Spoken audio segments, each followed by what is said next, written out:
This episode of PTG is brought to you by the innovations at HK Army and features the new colored Aerolite Pro Regs. All of the Pro regulators come equipped with a micro gauge, a rubber valve cover, dual O-rings, a rotational threaded cap, and can be adjusted from 450 to 650 psi output pressure.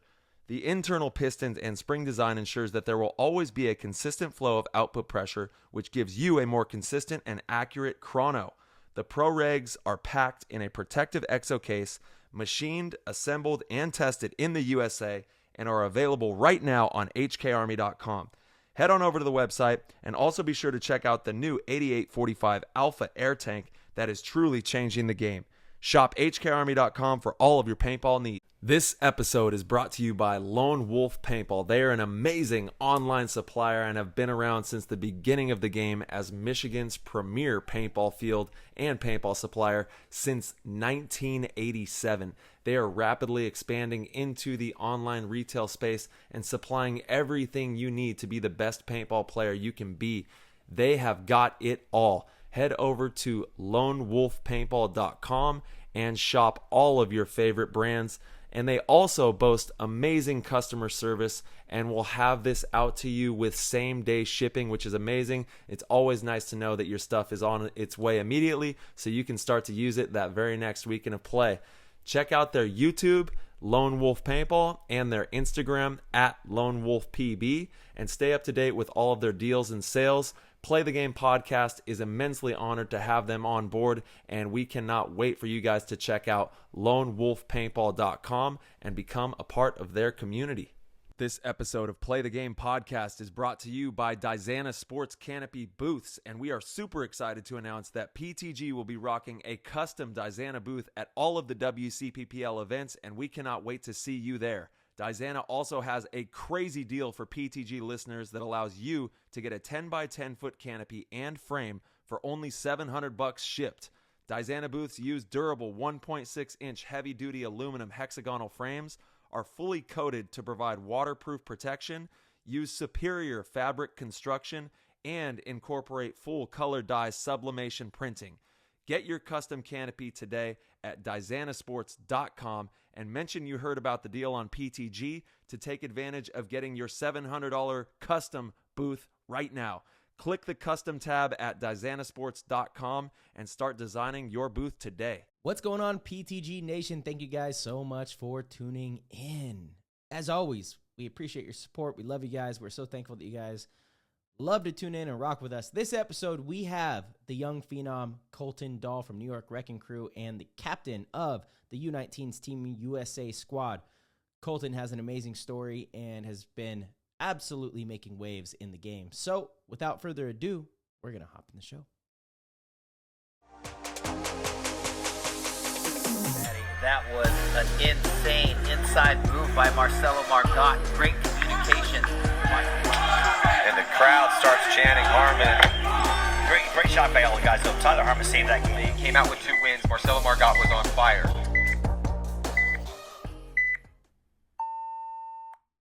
All right, ladies and gentlemen, welcome to the show. This episode, we have the young Colton Doll from New York Wrecking Crew and captain of Team USA. And I say young somewhat sparingly because we just spent 15 minutes trying to solve some tech problems with you. You had more tech issues than any guest I think we've ever had. I mean, that might be a slight exaggeration, but you're close, Colton. You're very close. We've had some ancient dinosaurs on this show.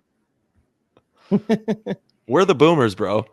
Hey, man, I'm trying. We try to get the nice microphone and stuff set up. Wasn't trying to work. It was not trying to work. Yeah. And then it sounded like you were inside of a refrigerator for a little bit. But we got everything sorted out. We're doing okay. Seems like the internet's working. Where are you tuning in from, Colton? Ohio, out in the sticks. We got the Ethernet cord plugged in. There we go. Shout out. Well, thank you so much for joining us, dude. You've been on a mission of mercy to be the best paintball player possible, and you're going to be heading out to USA soon, so we want to kind of pick your brain on how you're feeling about everything. I'm sure you're pretty stoked about that honor that you've been bestowed with. Yeah, I mean, it just feels like all the work and stuff I put in finally comes to like an importance, and Team USA, like the event, it's just one of my favorites of the year. And to be able to be like team captain of my favorite event in the year really means a lot to me. And we got a really, really good team this year too. Yeah. I mean, Colton, we have an excellent team, and you've been part of the program for quite a few years now. Won back-to-back championships, been a huge part of both the previous 2 wins. So to me, it was kind of a no-brainer this year having you be captain. It's been amazing watching your journey. Obviously, I've shared, photos from when we first met. You were like 11 years old out in Ohio. It's pretty crazy to see, how much you've grown up through the game. And this is really cool that we have you on the show. Really excited about it. But you're right. It's been, many years of a lot of hard work starting to pay off. This is just the beginning, though. The hard work, obviously, as you know, is really just beginning. And the next few years are going to be much more difficult. Yeah, especially you're on a podcast. You can't just nod. You have to respond with your words. Oh, I thought this was like the live stream. No, not live stream, brother. We are there will be video. Don't you watch Play the Game? He doesn't. He doesn't watch. He doesn't listen. Yeah, I do, but I thought this was like one of the live stream ones. No, this isn't a goat show. This is a legitimate episode, Colty. We got you on a legitimate episode. The goat This is meeting's your tomorrow show. night. This is your show. The Colton Doll show. This is the this Colton is Doll it. experience right here. So for everyone listening, yeah, this is what it's like coaching Colton Doll. That's my dog, dude. The goat show. Dog. The GOAT show is tomorrow, though. So if you want to join us for the GOAT party, we're going to be having some fun, giving away prizes tomorrow, Wednesday, August 14th. But this show is all about you, kid. It's all your story. We want to know everything about you. I know we've had you on a phone call. I can't remember if it was on a GOAT show or for an episode. We had you on for like a brief call. I'm pretty sure it was for an episode. Yeah, I think so too. But this is yours, dude. This is episode 263. It will forever be Colton Doll's episode. Okay. So we want to know like how you started playing paintball, what drew you to this game, and like some of your inspirations and what keeps you driven to play. So how did it all like start for you? So before, when I was like 8 to 9, I was a pretty big wrestler. That's what my dad used to do. So I kind of naturally fell into that too. And I mean, it was pretty intense when I was doing it. I mean, I was pretty good at it, but I was training like 5-6 nights a week, and it was like intense training with like some of like the best wrestlers and stuff. So like I was on the right track for it, but I just really ended up getting like super burnt out with the whole thing. And after a while, I was like wrestling, and I would like get rewarded. One time I remember after practice, I got like a shocker, my first paintball gun off of, I'm pretty sure it was A&S gear. And like, that's all I cared about until after wrestling practice was to get the paintball gun. And I mean, I don't know. I've just been in love since. I totally know what you mean. When I first started, I had a Tippmann 98, and I always had it like under my bed, and I would like be snap shooting with it in the mirror, and just like, I knew if someone that was my first gun. I got a Tippmann for Christmas one year. I got a Tippmann for Christmas. Tippmann crew. That was Let's my go. first one. I never had a Tippmann. I was part of the Spider Gang. Yeah, Spider Gang. I feel like it was like those were the two. You either had a Spider or you had the Tippmann. That was the first gun. I thought was that your first gun you ever had? No, my very first gun was a $25 Stingray from Brass Eagle. I got it from. I can't hear you guys again. Uh-oh. Don't do it, Colton. Here we go, Colton. All right, we're good. Oh man, come on, Boomer. This is gonna be a fun one. Yeah. So no, my first gun it was a $25 plastic Stingray. It was a clear, translucent Stingray from Brass Eagle. Got it at Walmart. Conned my mom into getting it for me. She knew my dad was going to be furious when she dropped me off at his house. Wait, how did you con her? I made a deal with her that, long story short, that I wouldn't fight with her boyfriends for, said like a couple months. Her boyfriends and I, yes, plural, at the time, I don't know, there was, whatever. We didn't get along. And I promised I would be good. And so she said, okay. So she got me a $25 Stingray. We went and she dropped me off at my dad's house, and my dad was furious. He took it away from me, sent me to my room. But like an hour later, he came out and pulled me out and was like, hey, let's go into the backyard and shoot this thing. And we go back there, and he has everything like undone and set up. And, you know, like you could tell he'd been investing time into like learning about this thing. We shoot it in the backyard, had a blast, and he was like, "Did you know it's a game?" I said, "No, I had no idea. I just wanted it to go shoot signs, to be completely honest. You know, that's what my older cousin had a paintball gun, and that's what he did." And I was 9 years old. You know, I didn't know any better. I was getting into trouble. And I was like, yeah, my older cousin is cool. I want to be like him. So I want a paintball gun. I want to do the same thing. And my dad was like, well, did you know this is a game? I said, no, I had no idea. He said, do you want to go try it this weekend? I said, yes. So we went out, we played that weekend, and we just totally fell in love. So from that weekend on, we played every single weekend. Did not miss a weekend. Like holidays, it did not matter. We did not miss a weekend. That's the game. Yeah, that's the game. It hooks you. But yeah, that was my first gun. And then I quickly evolved from that to a Spider TL. Had that for like a year, and then got a Spider Shutter. I got this for like Christmas or birthday. I don't remember exactly what, but it was a blue Spider Shutter. And those were like the upgraded Spiders. You know, they had the double trigger. There was like, they were sick, you know. The double trigger, but it was still spring, so it didn't matter. Yeah, it was still mechanical, but you know, you felt cool, and it definitely looked cool. It was this shiny blue. It was badass. I loved it. But that was my baby. That was my first paintball gun that I really fell in love with. I remember I would take it apart every single night. You know, I would just take it apart, clean it, put oil on it, do it again the next day. Didn't even need it. You know, I was like, I'm doing it again. Didn't use it, but I'm cleaning it again. Absolutely loved it. Yeah, and then from then, that's how the journey starts. I'm sure you started playing like more at your local fields and stuff, right, Colton?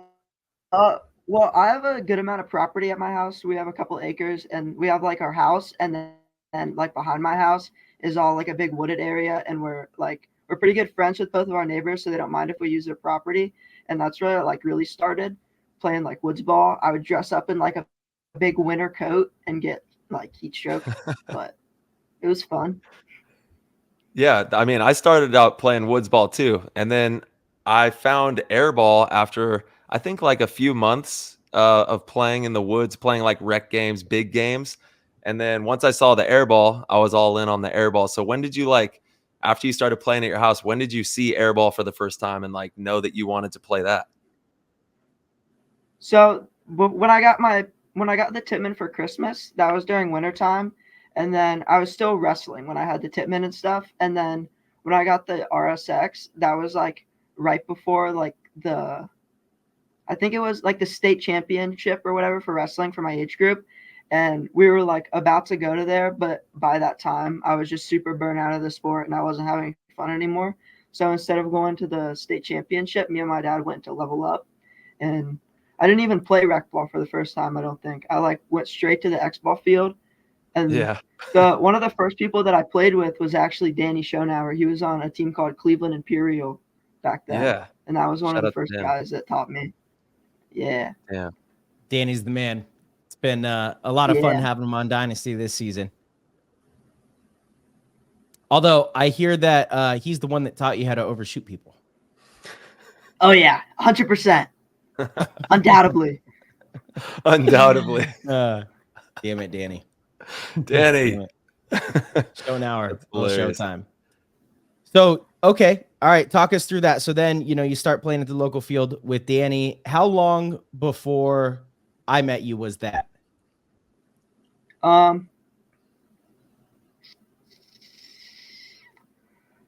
Probably like a year. A year. And then when Danny wouldn't come to practice, Yasser, which is another one of my best paintball friends. And then around a year, and then you came out for the clinic when I was like 12. You and Ryan, I think, did the first one together. I don't know. I think it was just me the first one, and then Ryan came the year after. I think so, yeah. I remember Ryan was there for one of them. For sure. Yeah, he came in, I think, 2017. I think the first one I did was 2016, maybe, or maybe came in 2018. It doesn't matter. Do you still remember that clinic? You still remember like all 100%. The things? Yeah. Oh, yeah, 100%. That was one of the craziest moments for me, probably, when I was a kid. Because like seeing Marcelo, because that was one of like the main people I watched on TV and stuff, and he was like one of the most popular people. So like him coming, like it's not even like I saw him at a paintball event, like I saw him at my local field. Yeah. That's awesome.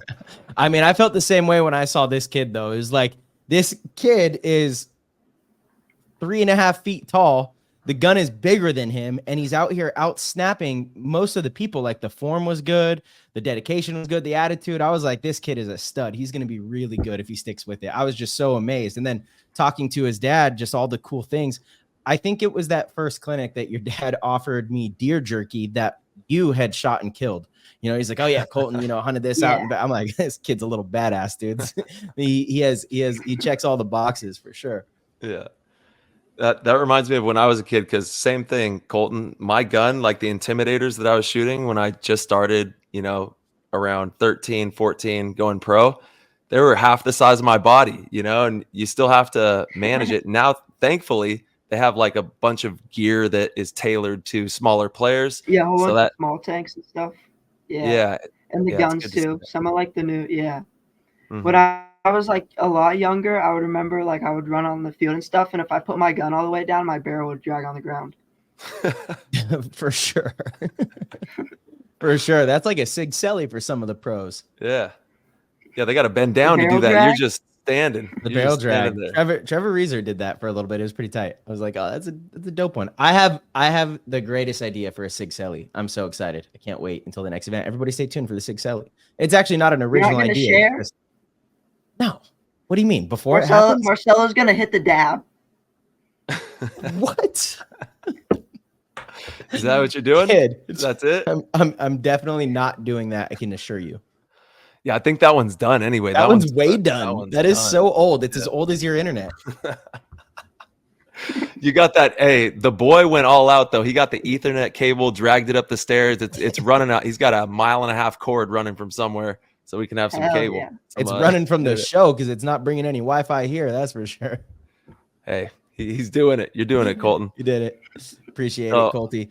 All right, now when you got into, like, obviously you saw Marcelo, you had a clinic, you're getting more into the game. How did it really start to ramp up to where you start playing super competitive paintball and wanting to be, I mean, you're on a mission to be a professional paintball player. You're semi-pro right now. So like, how did that whole journey kick off for the tournament side of it?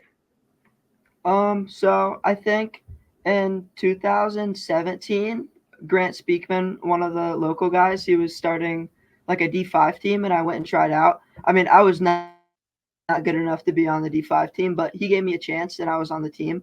And that was the same year that they did the 2v2s at World Cup. I don't know if you remember that. They did like Yeah, like the pro yeah, division, for they did 50 like grand. a $50,000 prize or something. No, Yeah, the it's crazy. the pros weren't allowed to play. It was anyone but pros. Oh, I it think was like- this was, yeah, it was semi-pro and below. 2017, Mm-hmm. 2-on-2. Well, they had tournament. two different divisions. They had like the novice and amateur. Okay, pros could not play though, and the amateur was able to win 50 grand. I was like, what? Why can't we play for this? Oh, man. Anyway. But we played in the other one, and we ended up making it to the pro field, and we got second, which sucked. But I got to play on the pro field for the first time a couple years into my season, and we got to sit in the pits and watch the Dynasty versus Impact match, I think it was. Yep. Mm-hmm. That was one of the coolest World Cups for sure. Actually, I Except don't for know the if you one we remember. won. Yeah, for sure. The winning them is always better. I don't know if you remember this, but I remember that World Cup very clearly, and shortly after being on stage and by the stage with you, Colton, and we both got second place. And I had said something to you like, dude, don't worry. We're going to be up here many, many more times holding some trophies, some first place trophies, you know, and like that moment really sticks out to me. And each time we're at these events, I feel like when I go back and see Wrecking Crew, it's kind of always the thing that I say to you guys is, hey, see you guys on the podium Sunday, right? And to see some of that come to fruition has actually been one of the coolest experiences in my paintball career. And you being a big part of that, just seeing your growth from, you know, that time that I'm talking about. Your journey obviously started long before I met you in paintball, but from when I first saw you in the game to where you're at now, seeing that whole process has been pretty special. It really has. And I think a lot of people, a lot of listeners probably can relate or at least could really learn from your journey, because it has come through an immense amount of hard work. And it's something we talk about on the show all the time, is how important it is to be a true student of the game and how important it is to do all of the little things. I mean, there have been videos on social media, and, you know, maybe some people have seen, but you literally will gunfight in the snow. Again, you said you have this set up in your backyard, so you're incredibly fortunate. A lot of people don't have that, but still, a lot of people that do have opportunity don't seize the opportunity, and you do. You're consistently working on your craft. This is what you want to do. You've kind of stated it from the beginning, and you haven't strayed, you know, and here you are, you're well into high school. You've been tested, you know, and that's always something as well, is like, there's these really good young players, but I'm like, okay, they're great. This player is great, and they could be one of the best, but they're going to have to go through, you know, relationships, school, and other distractions. If they can manage those, then yes, I believe they can be one of the best, you know, assuming that they continue to want to do this.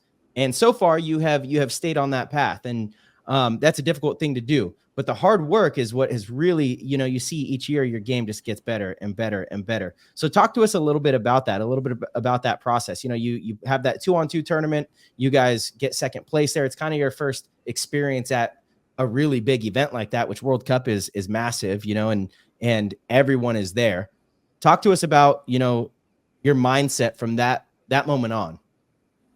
After World Cup, yeah. I mean, after You're that pretty World Cup, getting second, You were pretty young, but, you know, if you can remember.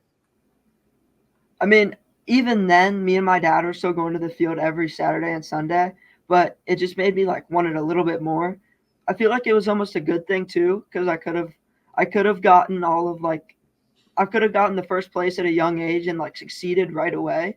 But I feel like getting second place, it just made me want it like a little bit more.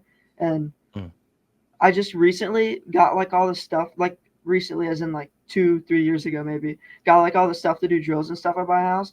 But I mean, I was just really lucky enough for my mom and my dad to be able to like give me the stuff to be able to do drills. And it's not just like I have one tank of air and then I can't do drills anymore. I have unlimited tanks of air because I can fill my tank up however many times I want and just keep doing drills and get repetitions all throughout the day.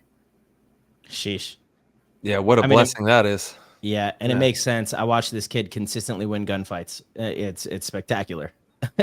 It's one of those things. You know, if you can just put in the time, you can become a really good gunfighter. And then, you know, that's only a small part of it. It's actually not even the best part of your game, Colton, not even close.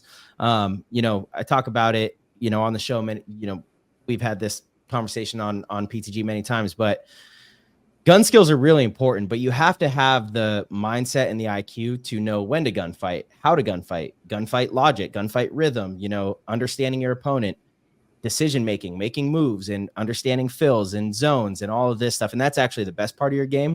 But to have an elite skill set in your gunfighting and you're off the break shooting is like, you know, that, especially at your age. I mean, when I was your age, I'm trying to think back when I was 17, it's kind of hard to compare, but I don't think my skills were as polished as yours at that time.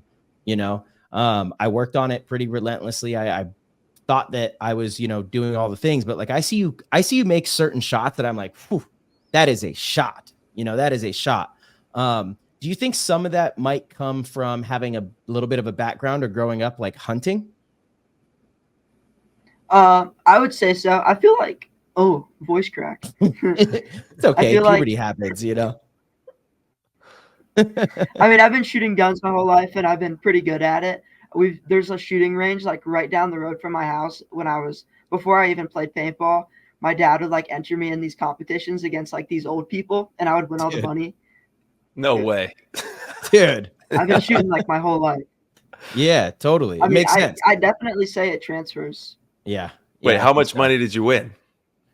I mean, it was like 20 to 40 to $100. Like it just depends how many people were there and what the pot was, but that's amazing. That's so cool.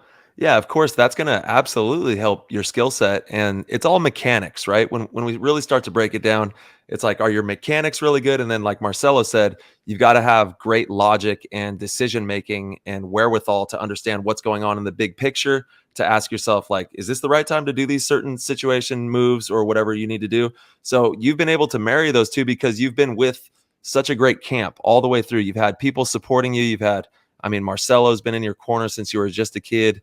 You have a lot of really good support. So when did the journey towards like Wrecking Crew, and how did you become a member of that camp and that coalition? It was after one of the combines. I mean, it was just the repetition of me going to like the BKI summer camps and the combines and stuff, and just spending more time with Marcelo. And how long before I was on there were you working with them? I was working with Wrecking Crew since 2019, and you came on in 21 or sooner. 2020. Yeah, I forget, but it was like a year or two. It was a year or two. Colton is actually the longest standing Wrecking Crew player right now from the like old iteration. So believe it or not, you know, we've kind of reformed and reshaped the team, and you could argue we've now been building around Colton in a way. Yeah. You, Steve, and Seth. Yep. Well, the kid is highly marketable. You know, he's got marketability, you know, like LaSoya or something. And you already have your own gun, bro. You have your own gun. Yeah, I got it right here. Let's see this thing. And talk to us about how like that all happened. Obviously, you know, Ryan is an amazing guy. Archie, they're very supportive people and want to see you succeed as well. Yeah, how did that happen? Like, what was that conversation like? How did they contact you? It was at like they gave me stuff at an event, and Ryan would just always come up to me and be like super cool and super nice to me. And I think the first time it happened was Archie's dad watched me play overseas at Paris, my first year playing there. And it was the first or the second, but he came up and talked to me and gave me a lot of compliments and stuff. And I think that's where it really started. But I mean, they came up to me and made like a video and stuff of them giving me a gun at an event. I mean, it was just crazy. Dude, that is crazy. That's so awesome, man. And it's well deserved also. Just to clarify on what we're talking about here, Project decided to find a young and upcoming athlete in the sport that was not professional and you know, had a bright future and was going to be one of the next, you know, top pros. They did an extensive search and they chose Colton to kind of represent their brand, which I think is really cool on Project. You know, it's a really, you know, unique thing to sponsor these semi-pro or divisional players rather than going after, obviously the obvious choice is to try to go after top level pros that are incredibly, you know, marketable and already have a big following. But Project wants to help give and support up and coming players, which is, you know, really cool. So when I had the conversation with Archie, it was like, that's a great idea. This is like, the sport needs more companies to do stuff like this, to just kind of help facilitate that movement and keep that inspiration going in the right direction. So yeah, it's super cool. They did a custom gun for you. They obviously always keep you laced up with all the new Project threads at the events. All the new stuff. Yeah. They did a pretty cool little video of them giving you the gun. And I think that they plan on, or have already started, I don't know if they already started, but to like kind of follow you around and kind of record some of the season as well. Is that right? They did a lot of it at Vegas. Dylan, the guy that does like the aftershock filming stuff, I'm pretty sure he's super dope. He was doing Dylan filmed all the filming and stuff. Oh, Dylan, yeah. And he filmed like just Vegas, and then I think he got super busy with all the aftershock stuff, but it was just that. Got it. Still very cool. Yeah, Dylan is really busy. He does a great job too. I love seeing his stuff. Mm-hmm. Yeah, he even works with like music artists and does music videos for you know, songwriters and stuff like that. So at Dylan filmed it if you need some help getting some video done. Yeah, big time. Okay, so let's kind of dive back into that journey with Wrecking Crew, because that is really where, and I'm glad that you mentioned BKI, summer camp, and all of that, because so much of this also, you know, BKI has been a big part of that process. But yeah, let's dive back into that, going in through Wrecking Crew and kind of how that experience has been. First got on the team, how the evolution of that has gone, and, you know, to where you're at now. The main thing that sticks out to me when I first joined Wrecking Crew was Rob. It's got to be the first thing. Let's go, Rob. I mean, yeah, baby. He's been around. That's the only other person that's like been around other than Marcelo, like the whole time throughout the whole entire team. At first, when I first got on the team, I was like skeptical about him because I set my gun on the team black box and he was not having it. Ripped my ass immediately. I still do it. He still yells at me, but it's okay. But I mean, at this point, he's just like another father to me, though. But, yeah, Rob is the man. Yeah, he really is. He really is. Yeah. He's very passionate. And very, very passionate. Very passionate. If you know Rob, then you understand how passionate he can be. He's someone that you absolutely want on your side. You definitely don't want him on the other side. But yeah, Rob is the man. And watching your guys' relationship evolve has been amazing because he was always just like, Colton this and Colton that, Colton this. And now he still does it, but it's with like so much love in his heart. You could tell how much he's like, he just respects you, appreciates you as a player, how you've developed.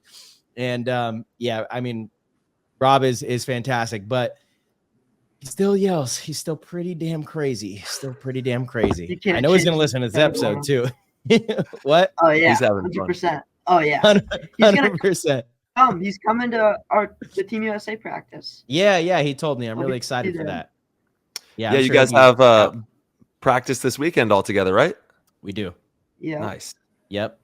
Yeah. We'll be out there in Boston. So we all fly in Thursday night. We have practice Friday, Saturday, Sunday. Really looking forward to it. We'll have the U16, U19, and women's teams there.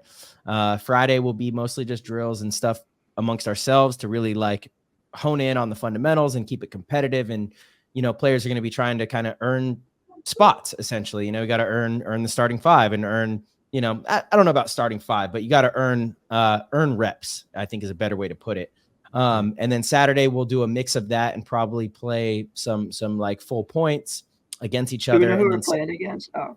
Sunday we'll have some teams out there. I don't know exactly who yet. Maybe P-Mob. I know I'm going to reach out to a few of the local pros. If you're listening to this, please come out. If you're some of the local pros. Keith Bit, Colin Nicolo. Yeah. I would love for those two to come out. Harrison Fry. But I don't know. Harrison Fry, I think, is in Dubai. I heard he was like Alice. Oh yeah, I heard he was somewhere. He's always somewhere. That's for sure. He's definitely somewhere. I can guarantee that. But yeah, no, I think he's in like Thailand or something. He's somewhere far. Yeah, but he's on the other side. He's also always just a flight away. So right around the corner. He's coming. Right around the corner. And so maybe he'll come show out. We were actually all just in Boston together for summer camp. And I kind of want to pick your brain on that, Colton, and what BKI has done for your career, what, the BKI summer camps have done. And there's a huge misconception out there that the summer camp is just for, young paintball players, but it is literally for every paintball player. We have all walks of life, 100%. every age. So what has BKI done for you in your career? I mean, it's definitely absolutely changed like me as a player. Some of like just noticing how well I am after the season, like before I go to BKI camp, the events before and the events after. I mean, I notice it and I feel like everybody noticed it, especially a couple of years ago. And I mean, still to this BKI summer camp, you can still learn stuff because like if you're at the level to understand it, I think all the professors will help you understand it and they'll break it down or build it up to like whatever level you need it to be at. They're there to help you. So I just think it's an incredible experience. Man, that's Anthony so true. Lori. Yeah, they are the best. Aunt, Lori, Carmen, our whole crew of the best food, the food though. Dude, the food. What has been your favorite year of summer camp? I mean, I'd have to say the first one. It was just the most like mind-boggling to be sleeping like in the same room with some of the best pros in the world. Yeah, the barracks. It's like straight up. Yeah. We have a whole barracks. pavilion and there's like 40 cots and everyone is, in the barracks and we're getting ready to go out and play paintball and train for paintball. And it's really one of the best experiences you could ever give yourself. If you're looking to like take your game to the next level, build relationships and really understand paintball like we do as professionals and have been playing professionally for a long time, it just fast tracks you. It gets you like right up to speed of what you need to do in your division. And I love what you said as well. Like maybe you don't understand certain nuances of the game, but we're going to notice that about you and your unique play style or whatever level you're at, and try to push you at your own level. We understand everyone comes from a different area, a different, play style. So that's what it's all about. We want to make sure everyone gets their own unique training. And look at this picture. Head to the YouTube right now and look at this so picture. Good. Wow. My Oh, motocross pants. Yeah, I was just telling. Oh goodness, who was I just telling about motocross pants? Oh, it was They hold somebody at up the better WC. than some paintball pants. Yeah, we were just at Dub C with a family. I've family. never ripped them. And they had a young kid that was pretty small, just like this, and he was like, "We can't find paintball pants that fit him." And I was like, "Dude, I have a solution." Colton Doll used to be, when he was like 12 years old, he would rock these motocross pants, and they worked great. Mm-hmm. Man, I actually did just start making some younger or like smaller sizes too, so you can check that out. Yeah, go, man. But yeah, Colton, I'm going through my album right now. It's just crazy. Oh my gosh, this is the World Cup photo I was talking about. We got to pull this one up. All right, we're going through memory lane. This is kind of nuts. Yeah, for all the listeners. I mean, this is I think it's pretty cool. Yeah, and then we also have some photos of Colton. We had our very first official Play the Game podcast booth at a tournament at the Dub C this last week. I saw that. Didn't it almost blow away? Almost. Wow, we were good. Look at that. Dang. 2017, 2 second places. I remember that. I had tournament. a trophy that looked just like that on my bed all the way until 2020 when we won the next World Cup. Kept that shit there. Yeah. Nice. I remember that one. That one stung for sure. Damn. I still have mine hanging up. Yeah, I've got some like a second place that I look at all the time. Huh? Which I just have like a whole bunch of medals hanging up. The one from 2017, the first one I got. Oh, time to throw it away. Just you guys throw have them all first away. place. Time to move I know, on. but it's still there. Okay. It was my first time playing on the pro field. I was like Fair enough. 12 years old. Fair enough. It was that's cool. actually I'm okay. sorry. All right. Yeah. No, you're right. You're right. You're right. Whatever motivates you, man. You got to stay motivated. Nobody's going to motivate you the way that you will motivate yourself. You can watch all the videos and all the self-help talk, all these different things, but you got to really muster up, everything from within and go out there and attack the field.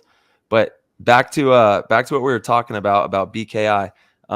It's been a really fun process as well as a professor getting to watch you turn into, the young man that you're becoming. And then also, I'm sure, hopefully, you and the Wrecking Crew can keep, making these great showings at the events and hopefully secure a pro spot. That would be monumental. So is that the goal of Wrecking Crew? Obviously, you guys want to dominate, step into the pro ranks, and then give everyone a run for their money, right?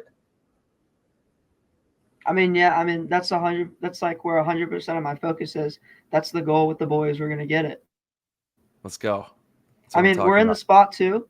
I think we're in 4th overall right now. We have Chicago. Winning Chicago, is ideal, but as long as we place like top 3 in Chicago, we just gotta. World Cup is the most important event because it's double points for the season. So winning that one's the biggest one of the year. But it's just the most important one anyway. Whether you win the pro spot or not, again. Regardless. For me, with Wrecking Crew this year, jumping up to semi-pro, I thought it was really important to manage expectations. For me, I feel that, and I said this at the start of the year, I said, hey, look, let's just try to be a top 4 team. If we can get into striking distance and win an event in our first year semi-pro, I think that's a great accomplishment. Team's already won an event. That's pretty spectacular. If we could win another, amazing. If we win the pro spot, cool. If not, also cool. I think it's still a very successful season. It's already a successful season, already having, 1 win. So, with that said, you're definitely right. I forget how many points you guys are behind. I know Leverage has a pretty decent lead, but yeah, if they don't do super well at the next one and you guys do well, and then World Cup being double points is always big. But again, as long as you win World Cup, who cares? We're shooting for the stars. Yeah, I like it. So what do you think has led to you've been around Wrecking Crew now for like four seasons. Obviously the organization has had a lot of success through the ranks, and you've got friends on other teams that don't have as much success. What do you think is the primary driver behind the team's success? Like what makes Wrecking Crew so much different than these other organizations? I think it's a couple things. I think having you as like a contact, having practice with you is like definitely up there on one of the biggest things that led to our success. But we have 10 people on our team that are like 100% committed to the game. We're all completely like-minded in our goals, and I feel like that's pretty up there with one of the most important things that leads to our success. We all put in the work. Everybody, like, if they weren't committed and 100% towards the game, they wouldn't be on the team. Yeah, absolutely. We weed those out pretty quickly. And that was actually an issue we had early on, right? We had players on the team that were really good, but not quite like-minded and weren't willing to commit the types, the kind of time and effort that we needed to get to where we wanted the team to go. And eventually we had to move on, and a huge part of, remember having this conversation with Rob, a huge part of those discussions was, hey, look, this is going to set the team back a tiny bit in the short term, but in the long term, the team is going to be way better off. We need to stop leaning on these players that have the experience, but aren't willing to put in the work. They show up late. They do this, they do that. So we just have to move on. We have to rip the Band-Aid off and get some players in. And that was part of bringing in the young players, bringing in you, Seth, Ben, Steve, this younger group where we were like, okay, we can build around this because it might take a little bit of time and maybe we don't win right away, but this group of players is continuously putting in the work on and off the field. They're totally committed. They're all in. And we want that in the system. Yeah. Yeah. What is the team dynamic like, within New York Wrecking Crew, and how do you guys maintain that chemistry that you guys have some of the best chemistry in paintball? We see all the Instagram videos and y'all having a great time. How do you maintain that chemistry on and off the field?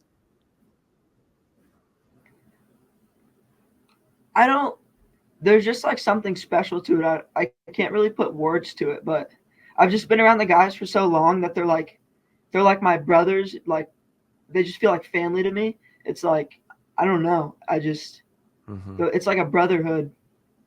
Yeah, no, for sure. I know exactly what you mean. That's what it's all about. We do everything together. Yeah. Yeah.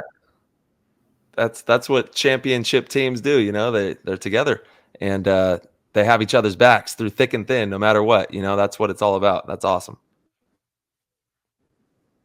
Yeah. What's like a memorable moment or like one of your favorite matches that you've ever had with the squad so far? I mean, you just did a flip and like almost took yourself out of the game. The finals match at World Cup. Oh my gosh. Oh, that one. Yeah. That was good. That one was crazy. World Cup is the most memorable. Yeah. Talk us through it. How come? Huh? Talk us through it. How come? What happened? I mean, winning World Cup was pretty sick. I mean, the match before that against Tiki's Totem, we were down. We made two really quick points, and then the last point the momentum was going and we got it. That point was down. I feel like we knew that we were going to win the match just after that. I mean, win the tournament after that match. I mean, the chemistry just felt there. It just felt super special. We get to the finals match. We go up 4-0 pretty quick against Dynamic, and we just start losing points, and it gets down. We get tied, and then we end up getting the second point. I scored the last point that we got. I made a really bad mistake, though. I didn't look up at the timer, and I hit it with 11 seconds still on it. So They had a chance to come score another point on us, and they got really, really close.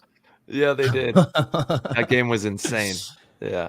Yeah, it's funny. I did the same thing in the same World Cup. I did the exact same thing against Impact. It was like as soon as I had shot Tyler, I didn't know how much time was left. I knew like as the chaos happened, we were at around like the 20-25 second mark. And then when I shot Tyler, I didn't know if 10 seconds had passed or 2 seconds. Right. And so I just started sprinting, which gave away to Dave Baines that obviously we had just shot Tyler, and he blew the buzzer rather than like looking up the clock and realizing, oh, there's still 17 seconds left. Like, play this out. And so they had a chance to score and tie the game as well. I think it was like 16 seconds left. it happens sometimes. And World Cup it's a unique one because the energy there is unlike any other venue. It's unlike any other event. There's more people there than any other event. There's more eyes watching on Go Sports. There's just more everything. So it can be really overwhelming, but it can also be like the greatest source of fuel. And for me, that's what it always has been at World Cup. How do you feel playing at World Cup? Do you get, and it's okay to be totally honest about this, Colton. Again, you're still really young in your career, but do you get intimidated by that type of a venue? Yeah, I'm curious as to like, especially this last one, because this last one was really big. It reminded me of old World Cups where like there was tons of vendors. There was, all these shows and events going on. The pro field was, this grand type thing. What is that like for you? How do you deal with that kind of pressure? I mean, there's definitely like a level of pressure, and like you still want to perform to your best and reach all of your expectations. But just when I'm with the team, everything just gets blocked out. Like all the noises, everything's just blocked out. And I feel like it's pretty easy to just focus on like what's happening. And I trust like every person with me. I mean, there's stress and stuff, I guess, that comes with it, but I don't know if I would call it pressure. Yeah, I like that answer. No, I get it. I think what you're trying to describe is actually kind of just being in somewhat of a flow state with your group. There's a level of focus that can kind of, if you are incredibly focused, it will overcome any sort of pressure or, external, anxiety or doubt, whatever it might be. Extreme focus will overcome all of that. Mm-hmm. And just knowing what you got to do out there, right? Going through all the thought processing of how you're going to approach those situations and really being honed into the game itself. I do want to talk a little bit about like your game strategy and that type of stuff, and what you think are key skills for maybe players who are up and coming, or techniques that you believe are essential for success, not only for yourself, but anybody who wants to be like really good at paintball. I think just working on like the fundamentals of the sport, like snap shooting, off the break shooting, running and gunning. I feel like that can get you like into a good spot, and just watching film and the IQ and stuff, and like learning like if this then that, and like what to do in different situations just comes from playing points and getting repetitions and stuff. But I mean, if you're just starting out and just trying to like build up, I mean, I would just like every chance you get, just work on your snap shooting, off the break shooting, running and gunning, just all like the core fundamentals of the game. Dude, that's so funny. I did a video when I was like your age. I think I was in Denver, Colorado, and the video is still on the internet. You can find it, where I say a very similar statement to what you're saying, and we're at like almost the same age when we're saying it, which is really like crazy. But I said the same thing, like you gotta, work on the fundamentals, running and shooting, snap shooting, and then I was like, you got to play against people who are better than you. But it's so true. If you build that foundation out, you can learn all the philosophy and the strategy. You're gonna meet amazing people who will teach you that, but you have to have a solid base. And that's one thing that Marcelo saw in you from a young age, is that your mechanics are really good, right? Because you can build on that, and we can teach you all the theory and the fundamentals of how to approach the game, but the mechanics have to be on point. We need to know that when you get into different physical situations, because all the bunkers are different, you're put in different situations with the pressure on the field, that you can manage gunfighting and moving with the mechanics. So it's very important to have that as a base, for sure. That's a really good, really great point, Tyler, actually. Is because that's a question that players will reach out and ask often is, I'm going to a team tryout. What should I work on until then? Make sure your mechanics look good. I hate saying this because it's kind of like a vain, weird thing, but even if they're not actually accurate, like if your mechanics don't look good, it's going to be really hard for a coach to want to work with you unless they're really experienced and have a very trained eye. Like there's been players that don't have great mechanics, but I watch them play and I go, okay, you actually understand and make a difference out there, but you have to have a pretty high level of understanding to like see that in a player. And most of these coaches, especially if you're in the D2 in down range, they're not going to see that. They're going to judge a book by its cover. They're going to see how you gunfight, how you line up on the gate, how you run and shoot. And that's going to be like the most important thing to them, probably. I've always said, well, no, I haven't always said that, but I've always said communication. So I want to add that. So it's mechanics and communication. If you're going to a tryout, you could really stand out by communicating well. That's an easy thing to do. It's you just have a loud voice, talk, and be a good teammate through communication, communicate on the field, and the coach is going to notice you. They're going to be like, wow, this person is like really providing good information and loud and always that's valuable. And you stand out, it forces them to kind of watch you. So if you pair that with also having good mechanics, they're going to have their eyes on you a little more, and you look good. That's totally. Go crush your tryout. Mm-hmm. Yep. And you've always had that since day one, bro. But how do you stay like physically ready? Obviously the mentality, you got to, study your field layouts, be ready to go with the squad, have everything dialed in. What are you doing physically besides snap shooting in the snow and sub-zero temperatures to stay ready for paintball? And ice skating. Ice skating. I just try to that was pretty sick. That was a crazy year. Just going to the gym is important. Working on cardio and stuff like that is the biggest thing. When I go to the gym, like I do some lifting. I probably need to do more, but I focus on like a lot of like running miles and stuff, doing sprints. They took the sled away from my gym. I used to do that, but they redid the whole gym and got rid of the sled.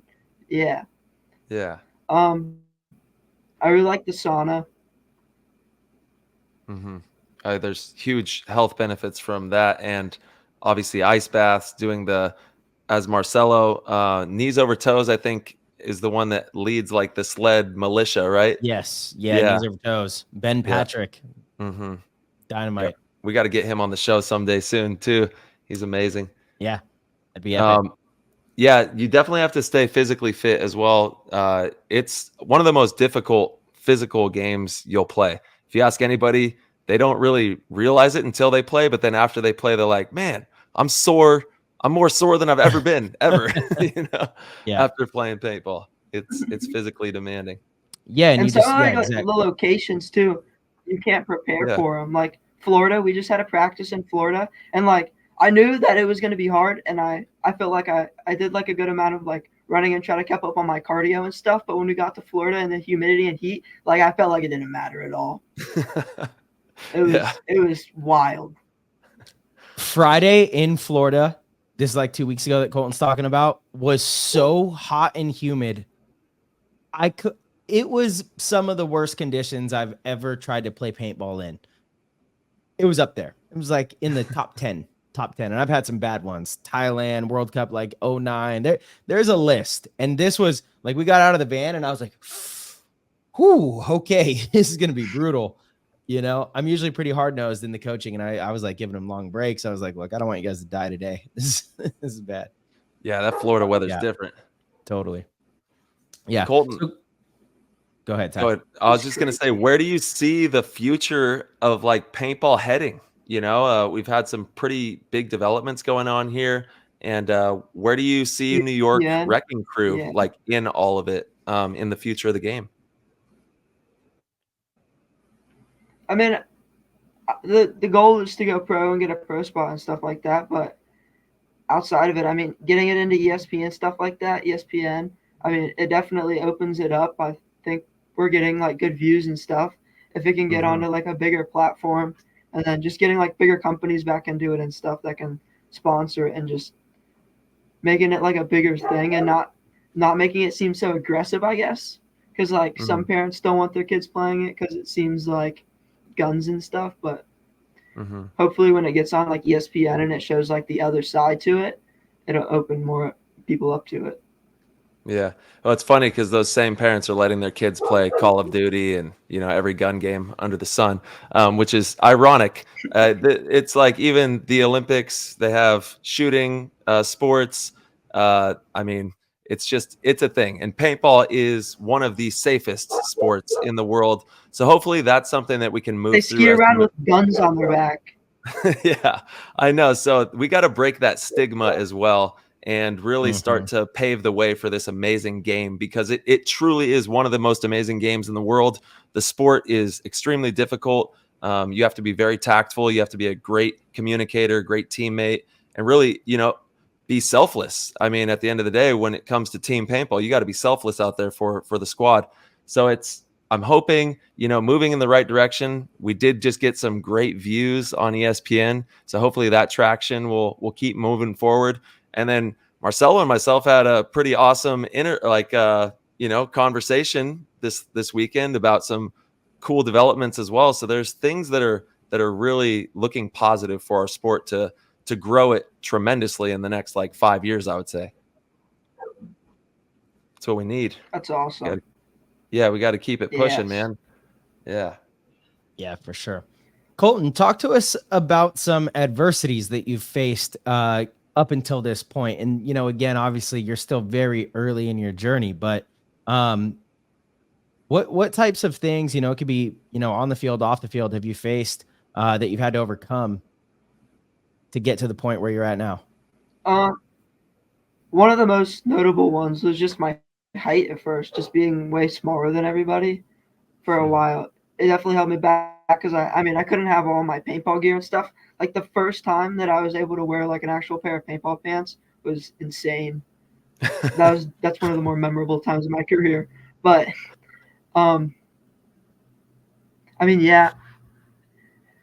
just the first couple of years on Wrecking Crew too, I wasn't a starter player, and it was just super frustrating, but I just kept pushing through it and working harder, and it definitely showed success out in the end. But what advice would you give for someone who's just starting and wants to reach the levels that you have in competitive paintball and kind of follow in your footsteps? I would just say you just have to love it. I mean, if you don't absolutely 100% love it, I don't think that you can do it. But if you 100% love it and you're willing to put in every minute of watching film, being able to do extra drills and stuff, I mean, it'll pay off in the end. Yes, it will. Yeah. Do you have any fun pregame rituals or any superstitions or anything like that?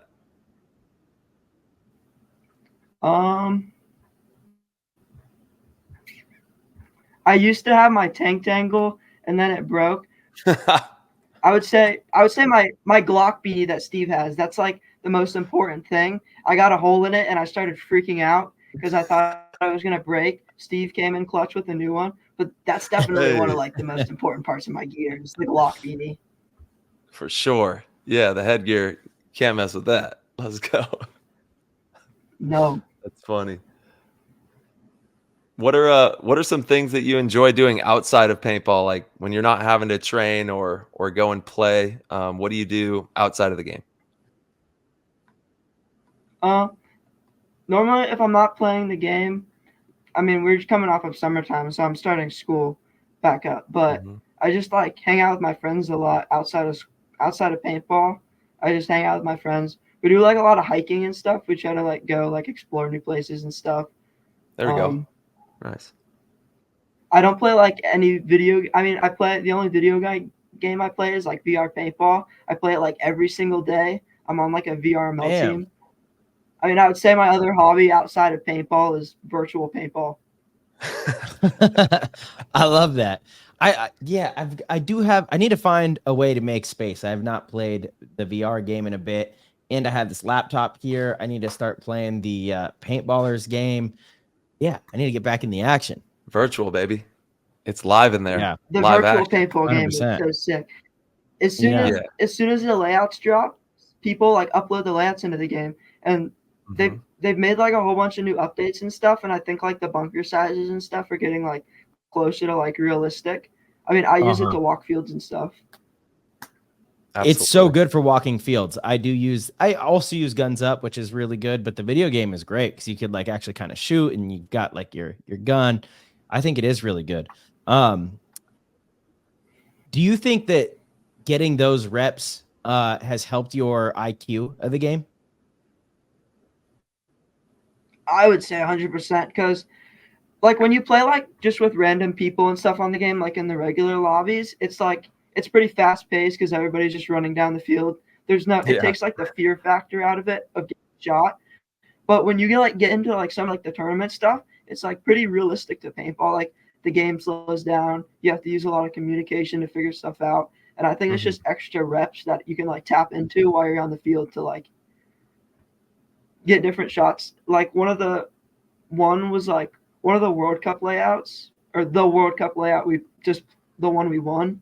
There was like one shot on the Dorito side that I learned in VR that if you like stayed low enough through it that you could like make it through. So I mean, I say it transfers over pretty well. Damn, that's awesome. Yeah, and it's fun in there. It truly is. I think we even have some PTG branding. Connor Kelly gets in there sometime. Yeah, Connor's the man. He's working hard. Kid's always working hard. Yo, do you get dizzy at all, like after playing in the VR world when you come back out? Or are you all good? When I first got it, I did, but I mean, I play it like every day, so not anymore. Yeah, you're good with that. My boomer brain, if I'm in there for like an hour and I come out of there, boomer brain's hurting. Yeah, that happened to me the first Yeah. That happened to me the first few times that I played it, but you get used to it. You do, yeah. It goes away, yeah. Like it stopped doing that. But the first few times I played it, I was like, "Ooh!" I come out and yeah, you feel a little dizzy for sure. Yeah. So Colton, let's talk about your play style a little bit too. Known as a more cerebral player, you like to play the 2, often the 3. Although this last weekend, you know, when we were out there in Florida, had you played the 1 on the Dorito side, you played it great. You got player of the day because you were just relentlessly attacking, using those gun skills to get, you know, to the 50 and win some gun battles. But talk to me about, you know, the type of player that you want to be. I want to talk about that, and then I want to go a little bit further into the type of career that you hope to have or want to have. What kind of goals you have in the game. But let's start with what type of player you want to be. I mean, growing up, when I first started playing, I'd say I was a 1, and then I kind of tried transitioning into like a 2-3 role because I like had the IQ of understanding it when I was younger, so I was able to do it. But now that I'm getting up into like a higher level, there's guys that have been playing like their whole entire lives and their IQ is just better than mine, so that they make better decisions. So I'm just trying to like transition into more of like a 1 role because I mean I think that's what it'll take at the end of it, is where I'll be playing for like the start of my career. Could be. Yeah, could be for sure. It's usually easier for younger players to get picked up by a pro team if they're a 1 than a 2 or a 3, unless you're just incredibly undeniable, you know, but that's very rare. Actually, I don't know when the last time that is. Ty, can you think of any time that a pro team has picked up, and let's go with like a top 10 pro team, has picked up like a semi-pro player that's a 2 or a 3, you know, not an attacker? If there is one, I can't remember. I think typically you are an attacker. If you get picked up and they bring you into a pro squad, they're throwing you into the wolves, you know, and they want to see what you can do up there. But it's something that you need to know how to play. Even if you are a 2 or a 3, you're going to be a 1 at some point during the game. You know, the game has evolved quite a bit. This modern day of paintball, everyone's a 1 on that paintball field. As we've seen with the Russians and the way that they're approaching the game right now, it's a relentless press of attack and a lot of pressure. And that's just the way that the fields are designed. They're created that way for that play style. So we're seeing some really aggressive play, and it's exciting, you know, and it makes for some fun ESPN footage for everybody. Yeah, absolutely. So how about your career, Colton? What do you plan on doing? What are your goals as far as a career goes? I'm still trying to figure everything out right now. I wouldn't say I'm against college, but I don't like exactly want to go to college. I think starting out, I'm going to like look at like trade school, like electrician and stuff. But I mean, I'd say the ultimate goal is to try to like get a job inside of the industry to where like the work understands like the time that I need off to be able to still play paintball, which I think will be really hard to try to find a job that understands that. Well, you could work for PTG. We'll bring you on, brother. Yeah.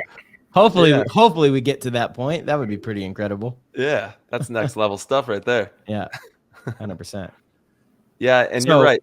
So So all in on paintball. Paintball is what you want to do, and you want to find some way to make that work with, a career within the sport, or as a professional player, or as a paintball businessman, as we like to call them. Mm-hmm. I guess these days more Paintball appropriate to say businessman. business person, paintball business person. Yep. Dude, I crawled under houses for a decade, and that's what it took to make it happen for me. And you never know, you might find a line of work, like you said, a trade, or maybe you do the college and you find another line of work through that supports your paintball career. Wherever your will is, whatever your passion is and what you're trying to create, you can do it, man. I promise you can. You just have to really make no excuses and attack it. At the end of the day, you can make excuses and let this thing fall out of your hands, or you can take this ball and run with it. And you have a really big opportunity in front of you. And I'm very excited to watch, the next few years of your life start to blossom and really become the player that I know that you can be if you stay focused to the craft like you have been so far, but let's not think that we've done anything yet and keep focused as we move into the future. You know what I'm saying?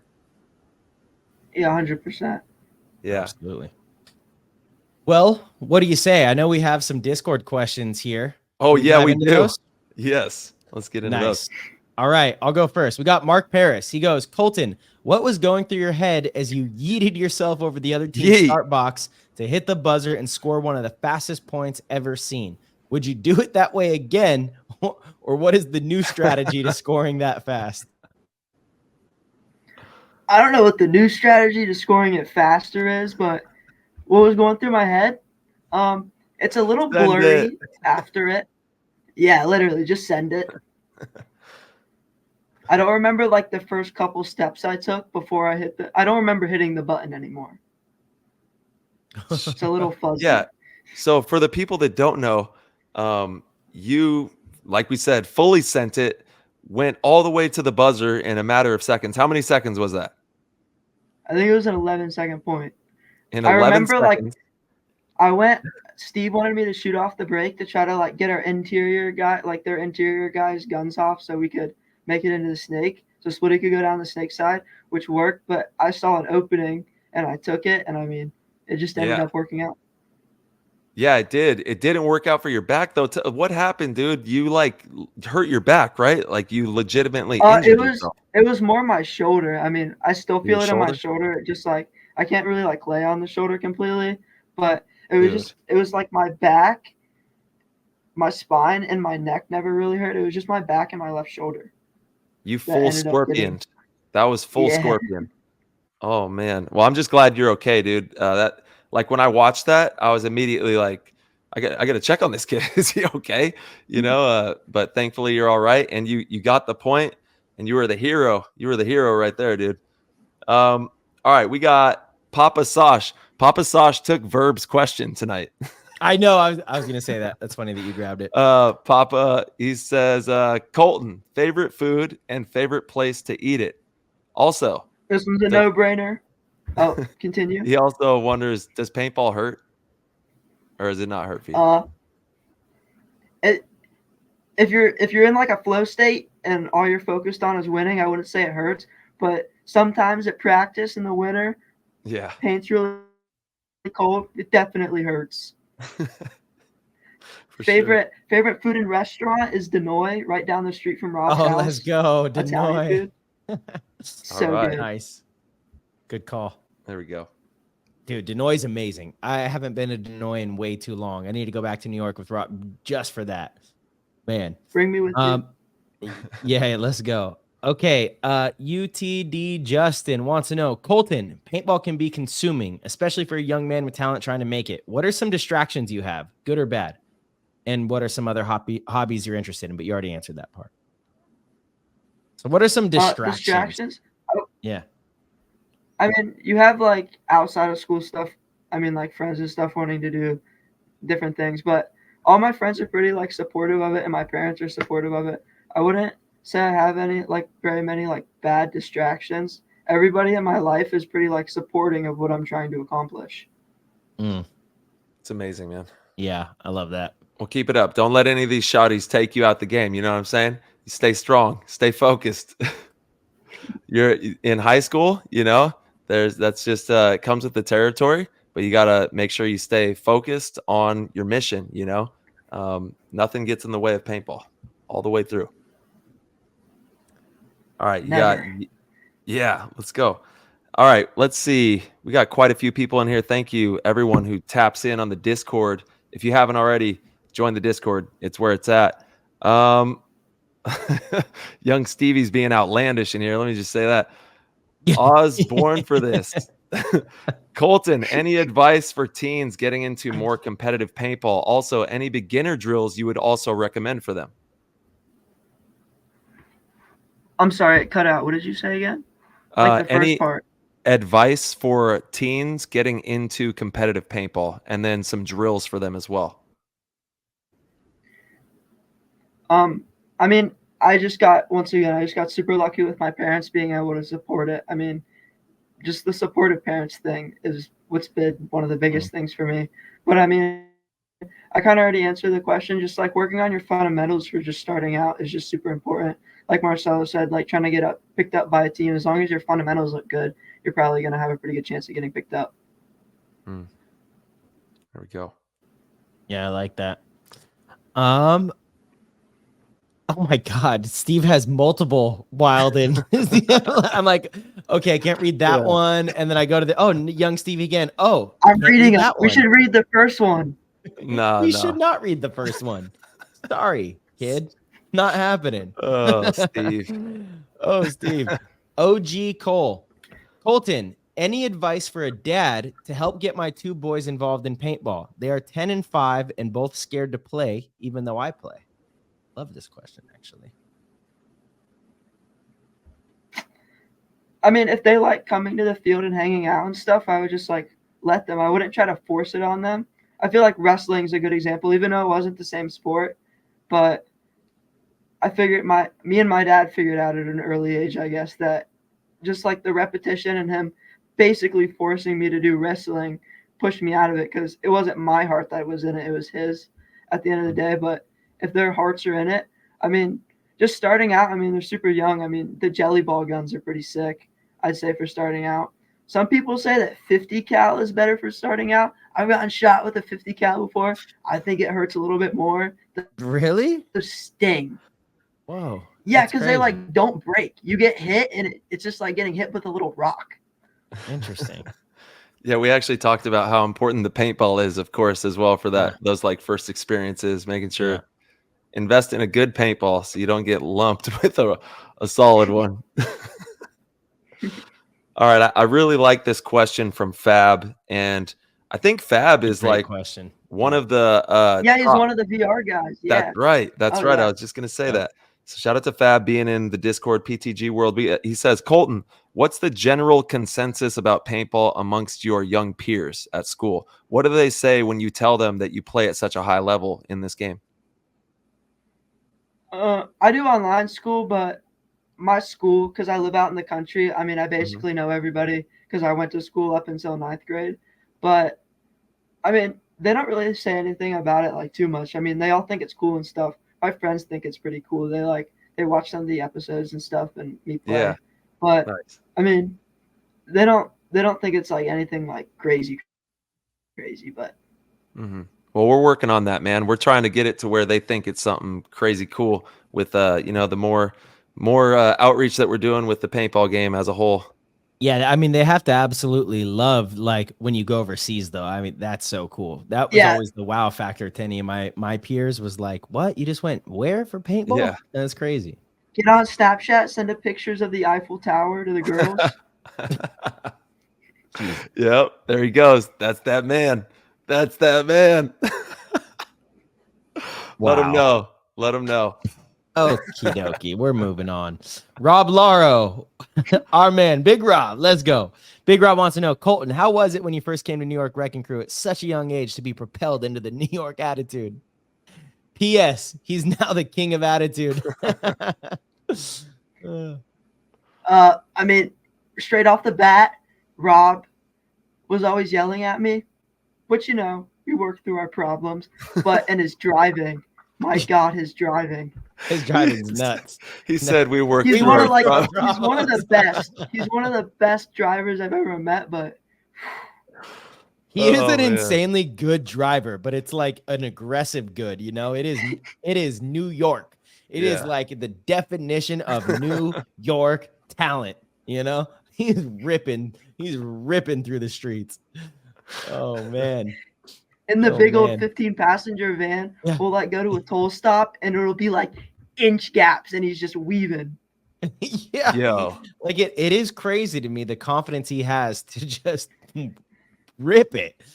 Man. And his backing up Love it. skills are out of this world. It's elite. I've seen him get into like parking spaces that are just so unbelievable that there's zero chance that I would even attempt to park in some of the places he's parked or like even hit some of the gaps that he hit. I'm like, dude, you are wild. In a big 15-passenger van. I love that you said we work through our problems. Yeah, that was hilarious. Funny. That is so funny. Well, he definitely loves you and super grateful for you, man. Yeah, totally. Yeah. All right. My last question is from Lertz Paintball. Colton, now that you're diving into coaching at the divisional level, what's the biggest challenge in maintaining the different personalities and age groups for you? How do these challenges help you become a better teammate? Another voice crack. That's all right. You'll get through it. The first event I coached was like an MSXL event. I mean, we had a pretty good group of guys going into it, but there was something that just like didn't feel right about me telling like a whole bunch of like people that are older than me how to play paintball. But they gave me like a level of respect, so it worked out, but that was weird going into it. And I mean, just coaching, I think, because when you're playing just like regular points by yourself and stuff, you're focused on like one aspect of the field. But when you're coaching, you're worried about like the whole thing. It just opens your eyes up to like the whole entire field. And just more like IQ points of understanding like how gaps and stuff work. I think coaching has helped me out a lot. Oh, for sure. Without a doubt. Yep. I also agree with that. I definitely think that coaching helps tremendously. You just kind of, you're forced to see the field in a whole different way. And that's also why, we talk about the importance of traveling to compete and, playing in different countries. You're forced to be like, everyone comes to you with all the questions, every question. What about this? What about that? And you are responsible for the entire team. Mm-hmm. It's just about time for you to start traveling internationally, outside of Team USA, but traveling, internationally to start playing with some foreign teams, Colton. Don't you think? I'm excited. Yeah, I'm down. Yeah. You're down. You're about to turn 18 too. October. It's coming up. Young man is growing up. God, bring a tear to my eye, man. Come on. Growing up. Oh, right before our eyes. Love to see it. Yeah. Well, Colton, that was the last question we had from the Discord. But this has been awesome having you on. It's actually just a really cool thing to be able to sit here with you. And again, from the start of the journey to having you on the show now, you're sitting here on this platform and it's been through a ton of hard work. It's absolutely deserved. And to see, your trajectory and where you're going is really awesome. And it's been fulfilling for myself. And I know it's inspiring to others. So keep doing what you're doing. And if you want, you are welcome to shout out any sponsors or where people can keep up with you and, any social media tags or anything like that. Instagram, Colton_Doll45. I mean, the biggest one is JT Eclipse, but Project is on top. I got my Team USA jerseys.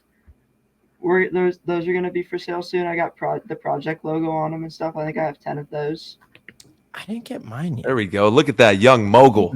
Young mogul in the house. Come on, boy.